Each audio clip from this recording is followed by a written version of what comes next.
This Greg account is still active. Oh yeah, he's doing really, really well. Like he's one of the best. And do you know who he is? Like, no, is I it just like some him. random guy or? I don't know. Like I actually don't know. I've chatted with him a bunch, so I feel like I kind of know him. But it's funny. I think a lot of these people are always eager to like find out. I mean, I remember before I was publicly known with the John Rich account, people were like, "Oh, who is it?" And I think a lot of people were expecting it to be like, "Oh, he works at Goldman Sachs," or he's like an industry insider. But usually, it's not that exciting. It's just like they're all kind of just run by like a random person that doesn't really, you learn the identity of who runs it. You're like, okay, cool. It's just a guy that lives in Minnesota or wherever. So yeah, I don't know.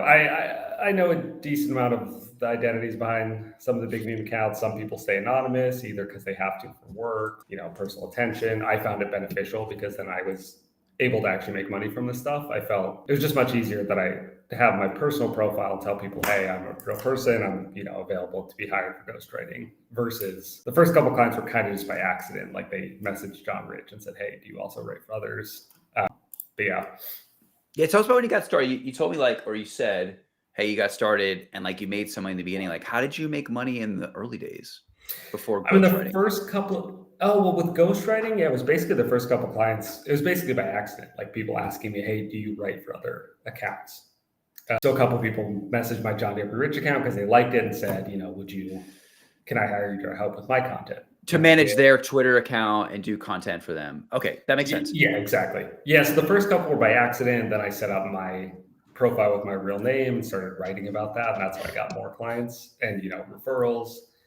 The earlier experiments were just, trying to sell merch or doing sponsored posts or whatever. And you can make a little bit of money, but it's just, especially back then, it was hard to make any decent money from a parody account. And that was before creator payouts and really even before brands were willing to pay to have meme accounts advertise for them. Is that a big business now for you? Not a big business. It's okay. So for my here's main the Chase account, passive income, just in case people don't know. Yeah. Yeah, so for Chase passive income, my creator payouts will be $500. And so I think it's very hard to make anything close to a living on there unless you have a massive account that's going viral multiple times a day. Because I'll get 15 or 20 million impressions a month with Chase, and I end up getting $500 or $600. Sponsored posts are better, so some months I can make. But it's usually a couple $1,000s a month. So it's kind of good side money, but I think it would be very hard to make a full-time living or run a business just doing sponsored posts with Twitter accounts, because it's probably one of the lowest paying types of advertising. Advertisers will pay way more to sponsor your newsletter or YouTube video or anything else besides a tweet. Yeah, YouTube is the one that gets the monetization correct, right? I mean, there's even a debate between Nikita and Elon that was Republic where they were talking about that. I don't even think it's their fault, really. YouTube video, the average, if someone views a YouTube video for, I think the average is 2 minutes.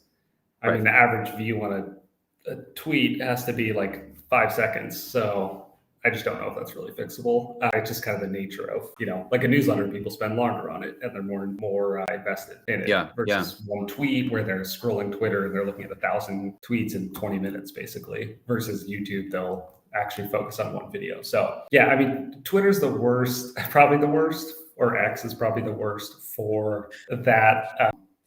I don't know, is the worst for sponsored posts. I think, so yeah, it's basically, I just view it as good side money. If someone says, hey, well, will you quote tweet this or whatever, I'll do it and, I'll make a few $100, but I never really focus on it.